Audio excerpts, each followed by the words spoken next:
And welcome into episode 1 of The Scotsman. I'm Brian Preece, joined by producer extraordinaire Tanner Tripp. And we're going to have a good time. So The Scotsman, this is going to be a Utah State-based what I'm trying to say is this is going to be a Utah State-based podcast. We'll start with football season, of course, just on the horizon, and we'll talk about basketball. We'll follow other Aggie sports up in Logan. There's a lot of cool things going on in Logan right now as Utah State gets ready to transition into the Pac-12. Today, what we're going to be talking about, first we'll introduce ourselves and tell you why we need to be the ones talking about Utah State. We're going to discuss quickly the Ike Larson suspension, probably the biggest news coming out of Utah State camp here in the fall so far. And then we'll briefly touch on the season opener against UTEP. I mean, it's hard to really analyze teams in college football these days, but we'll take a look at it. We'll talk about kickoff times and just the excitement of that season opener coming on August 30th. But as I said, let's get started off. Tanner Tripp, go ahead and introduce yourself, Tanner. I know one thing that I know about you is you have kind of branded yourself as like a champion of sports in the West, right? That is in my Twitter bio. In fact, I'm from Denver, and something that happens all the time, specifically with the Nuggets when they were coming up, kind of with their rise with Jamal Murray, Nikola Jokic, they hadn't been good in a decade and a half, and no one paid attention. And then they went on a run to the Western Conference Final, and everyone's like, "What's happening? Who's this kid from Serbia that's about to win an MVP?" It's because everybody on the East Coast goes to bed, and then the Nuggets tip off, and it rubs me the wrong way when all of the voters, whether it be MVP or any regular season award or guys that vote in the AP poll, most of them are on the East Coast, and here we've experienced it with Utah State when they've go off to an undefeated start. What are they, 12-0 in basketball, and they're not even getting a sniff of the top 30 in the AP, and we're like, "Yep, guys, watch the games." Yeah, we're like, "Ooh, we're getting 6 votes." So East Coast bias definitely is something I'm fighting to. It rankles overcome. You. Yes, but like I said, I'm from Denver, grew up there, but have been connected to specifically the Mountain West Conference for a very long time, doing a lot of freelance work. I was an intern over there, so being able to be close to a lot of those programs and Utah State, kind of see how they've come up. I was on the baseline when Sam Merrill hit the shot in 2020. I have a pretty cool angle of it. Like, I was a 17-year-old kid and basically get the shot that a lot of people look for in their career. To get it at 17 years old was pretty incredible. Video or still? Video. Nice. But it was vertical because I was shooting for Instagram stories. So there's a bit of I have this incredible shot, but it's 9x16. I think anybody who's spent any time in sports media understands that. It's frustrating. It is what I want horizontal. It's so much better, but vertical. I was doing what I was told as an intern. I got the shot. Anyway, so that was really cool. But I'm 23, so there's not much back in the 90s that I remember or know about. But my first memories of Utah State football are Chucky Keaton. Those Chucky freshman year. Yeah. Whew. And I have a notepad that says Chucky for Heisman on it. That was a fun little campaign that they tried to run up there in Logan. But I've been around Mountain West Utah State sports for a long time, and I'm by no means an expert or a crazy authority. I'm just a fan, and I love following all the teams from Logan down to St. George. So it's been a big part of my life for a long time, and I don't know, I feel like I kind of maybe a little bit know what I'm talking about. I think just fans here in Utah and on the West Coast are going to be excited about that because they know you're not going to be screaming about the Rutgers Scarlet Knights and how good they are. This is West Coast. Let's go. Who even is the Pac-12 After Dark? Oh, it's coming back. Yeah, that's going to be a good time. And not only that, Tanner, you sell yourself short. You're going to be doing all of the producing for the show. You're running the dials. If I get a little too long-winded, you're going to turn me down. Oh, man. Oop, back up. So it should be a good time. We're really excited to have you on the show. Myself, I said earlier, Brian Preece, born and raised in Cache Valley in Richmond, Utah. I spent enough years up there to know that it is Cache Valley, not the Cache Valley. That's just one of those little things Delta that gets Center, to me. Delta Center, Cache Valley, the Cache Valley. Yeah. It's not the Cache Valley. The Delta Center. I mean, okay, don't even get me started. No, growing up in Cache Valley, been an Aggie fan from birth. You know, going back, I remember the 1993 Las Vegas Bowl team. I remember 1996. I was in Romney Stadium when Utah State upsets Utah, and I jumped the field as an 11-year-old and run down and I smack Micah Knorr on the shoulder pads, future longtime NFL punter. It's a good game, Micah. Watching, I remember Larry Eustace coaching Utah State basketball in the Spectrum. I was there for every bit of the Stu Morrill era. One of my claims to fame in life is ESPN Bracket Busters. I know you got to remember those, especially as a Western guy. Northwestern State, I believe it was, came into the Spectrum. It was one of those Bracket Buster midnight games. So it was 10 p.m. in Utah, midnight East Coast, and I'm in the student section a couple hours before tip, just hyped. You can only imagine. Anybody who's been to the Spectrum knows. And ESPN, somebody comes over and they're like, hey, can anybody, wrangle this cord for our camera? We don't have anybody. If you're in the business, that job is called a grip. Mm-hmm. And so I said, let's do it. I'll make $100 to go and sit baseline and wrangle this cord. Well, it was I was the worst grip ever. I didn't get called back, but I made $100. I sat on the baseline. And you got hooked. It was wonderful. Utah State beats Northwestern State. Northwestern State ends up advancing in the NCAA tournament that year. I think they were a 14 seed. Okay. And I picked them. I was like, I saw these guys. They are a good basketball program. I'm kind of droning on here. Let's see. Look at some of the other things. My Aggie accolades. I've been dunked on by J.C. Carroll. Okay.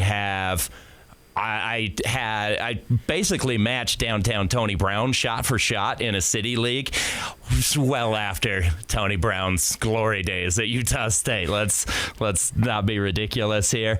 And I've just been around Utah State my entire life. If I had to say that I have a college team, it would be the Aggies. So for me, it's exciting to kind of dive back into re-experiencing my fanhood.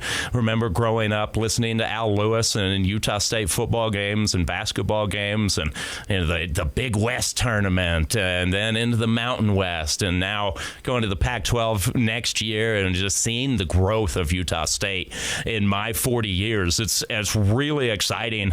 But let's go ahead and shift here, Tanner. Let's start talking about some football, and I'll start this conversation by telling you I woke up this morning. I've got a couple dogs at home. They usually wake me up as soon as the sun comes up and starts shining through the windows. They decide that it's time to go outside. We've got a beautiful backyard. Time to eat. Yeah. And so we go out there this morning, and it was the first time this year it was crisp. Yep. It was chill. It wasn't cold, but it was chilly. There was a sense of fall in the air. And it was the first time I've been going outside between 6 and 7 a.m. for the last 2 weeks since I moved into a new apartment. And this was the first morning I said, ooh, that's fall. Mm-hmm. Yeah, it's exciting. So Ike Larson, let's talk about that one. I mean, Ike is he's a tremendous player. He gets suspended for 6 weeks.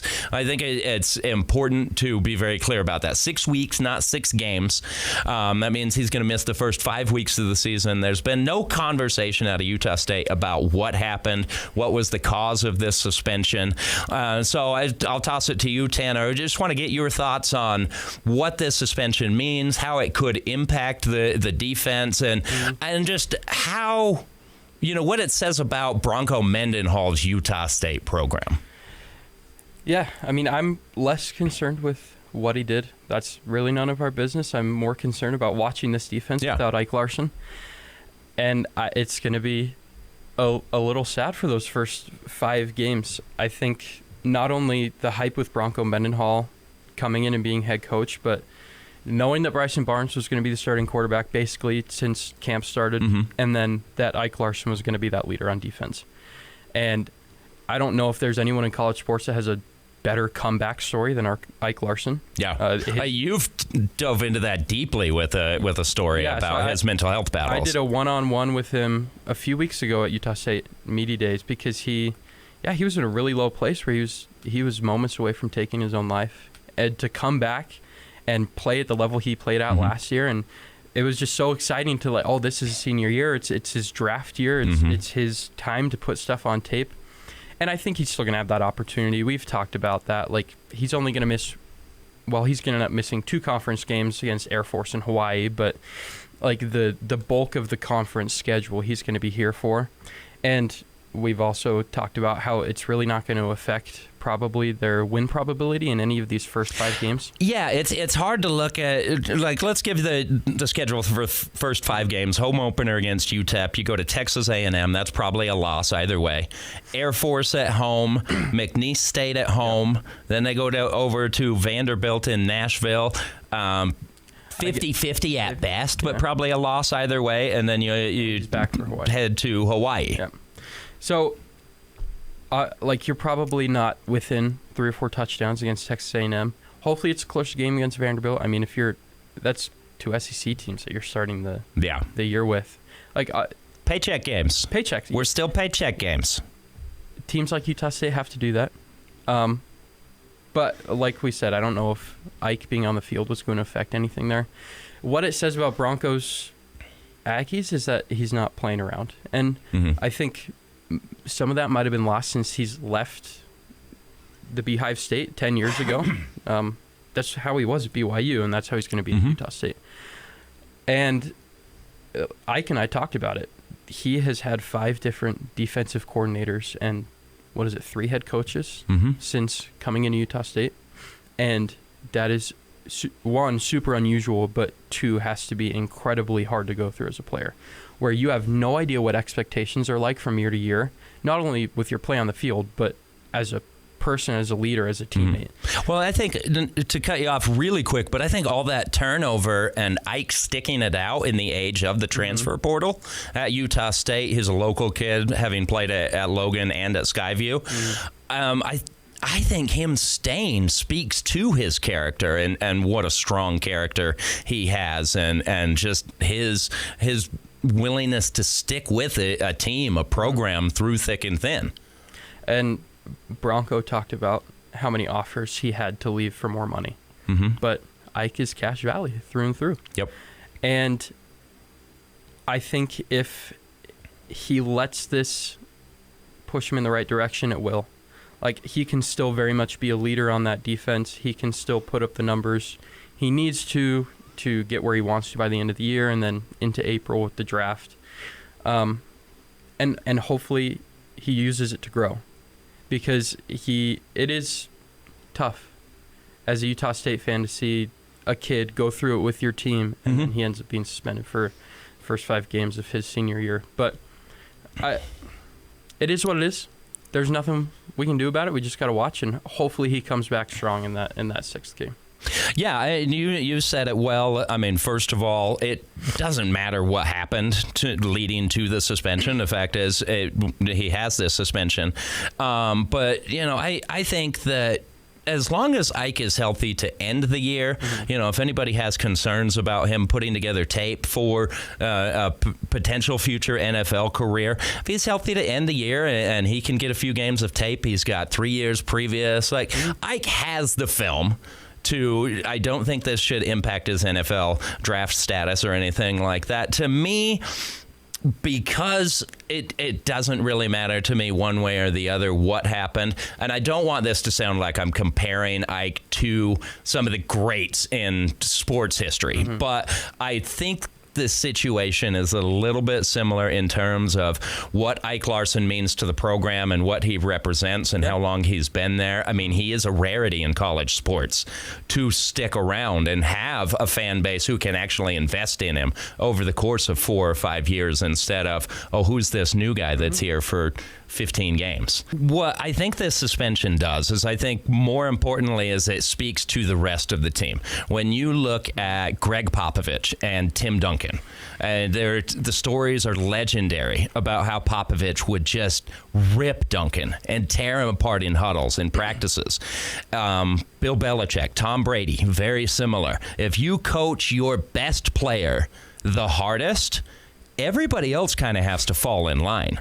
And so when you've got a program, Utah State, the last 3 or 4 years, I think turmoil is a good word that we can use for the things that program has gone through, from coaching changes to different legal issues and things like that. If you're able to coach your best players the hardest, if you can confidently say, hey, I know how important you are to my defense, but this is not good enough. This does not meet our team standards. And so you're gone for 6 weeks. It tells the rest of the team, well, I better shape up. If our best player gets sent away. Ike, it can happen to me. Yeah. Exactly. And I think that's what it speaks to more than anything, is that Bronco's coming in here. He understands that the culture in Logan has been difficult in recent years. And so he's coming in and he is establishing, this is my program. Guys are going to do it the way I say we're going to do it. And there's a reason. I mean, it's not like Bronco is just smoke and mirrors. I think that's the thing I appreciate most about Bronco Mendenhall, and what I look forward to with this team is, you know exactly what you're going to get. You're going to have an incredibly prepared team, both physically and mentally. You're going to have a tough team, and there's going to be no BS. He's not going to mess around. If he needs to send a guy home, he will send a guy home. So I look forward to it. It's tough. It's frustrating, but you hope that, like you said, Ike can grow from this. He can learn from it and take the lessons. We've seen him be the type of person who will take the lessons that he needs to from experiences in life, and he becomes a better person. And I would expect him to do the same thing here. Real quick, Tanner, let's talk about UTEP coming in. You made a really interesting point the other day when you and I were talking. UTEP is going to be entering the Mountain West next year. Utah State will be leaving, heading to the Pac-12. And you phrased this game in a certain way. I think it's a really interesting matchup that it's pretty serendipitous. So the schedule is probably made well in advance before UTEP had come into the conference. But to be able to see a current Mountain West team that will be leaving for the Pac-12 against a team that will be coming into the Mountain West, I think it's a great litmus test, not only for Utah State fans, although it is tough in the first year of a head coach, a lot of new players, to see how you would match up against what will be the new Mountain West, but also for UTEP and West Coast sports fans to see what will this new Mountain West look like. Because I looked at the line. Utah State is favored by 4, and I think that'll be a great way to see, the quality of teams that are going to be coming in versus the quality of teams that are leaving. It's a microcosm of college sports these days. That even the fact that we have to be paying attention to these kind of storylines, like, oh, this team is leaving, this team's coming in. Let's see how they would match up and what the quality of the conference is going to be. It's a crazy time, but I think it's an exciting thing to see with this matchup, that it has another layer of it's. Any other year, UTEP, Utah State would just be the home opener. But at least for me, I'm going to be watching for something different. Yeah, it's exciting. You're like you said, it is a different day and age in college sports. And 10, 15 years ago, we might have been talking about, one guy who had played a year at UTEP and then transferred to Utah State or something like, maybe a tie like that. But to be able to talk about these conference upheavals and it's something that I think a lot of fans have gotten used to, but it's it's not the norm. I can't help but stress that. It's not what college athletics have been. And so even though it feels normal after the last 2 or 3 years, it's really not. And so it will be an interesting thing to see. Obviously, we don't know a whole lot about either of these teams. Utah State has been incredibly tight-lipped in terms of any information coming out of practices. They haven't allowed any media to observe anything. They've had a couple of fan days, but that's been about it. So seeing Utah State on the field August 30th against UTEP with the 5:30 kick, that's going to be the first time anybody sees these Aggies. And it's kind of weird. Being this close to the season, at least from my perspective and probably yours as someone who's been through this for years, I feel like I usually know a lot more about a team this close to the season starting. And being this in the dark makes me a little bit uncomfortable as someone from the outside looking in. Yeah, totally understandable. And that actually leads me to my next and final question as we get ready to wrap it up today. Episode 1 of the Scotsman. Game 1 against UTEP, win or a loss for Utah State. Do you think that game will be an indicator of what the season is to be? Or is it more of just almost a preseason game, an exhibition just to get their feet wet? I think it's interesting because I don't know if I was looking at other Mountain West schedules and season openers, and I don't know if there is another team in the conference that is playing another team as evenly matched as Utah State is with UTEP. In terms of like what other people think are going to happen in the game. It's either a by game for and against a lot of other teams in the conference, where they're either going to a big opponent or they have, an FCS or a lower level D1 or FBS team in. I am more interested with how things flow, I think. And I think if Bronco is able to execute, or if the team is able to execute Bronco's game plan, it will look good. There will be flow. And also, I think they will beat UTEP. I honestly, with a loss, I don't know what I would feel like, because it's the first game of a brand new era. So you can't crucify a team for losing that game, but also if they were to lose to UTEP, I think you'd watch a little closer when they play Air Force. Yeah. Like, are we going to be bottom 3 teams of the Mountain West again? Or because I think expectations are different this year with Bronco. Because, what was Utah State in the preseason poll? Obviously, they're ninth. They're ninth in the preseason poll, but I think there are a lot of people that think they could exceed those expectations, especially around here. I think the key thing for Utah State right now, and it's easy to say, quarterback. If you can keep Bryson Barnes healthy, Bryson Barnes is a legitimate Division I athlete, especially in the Mountain West and the caliber of teams Utah State is going to be playing in conference. Barnes is a dual threat athlete, can win you some games, and he can keep you in games. He might make a couple mistakes, but he is more dynamic than what the Aggies have had in the past in terms of guys like Cooper Laga and things like that.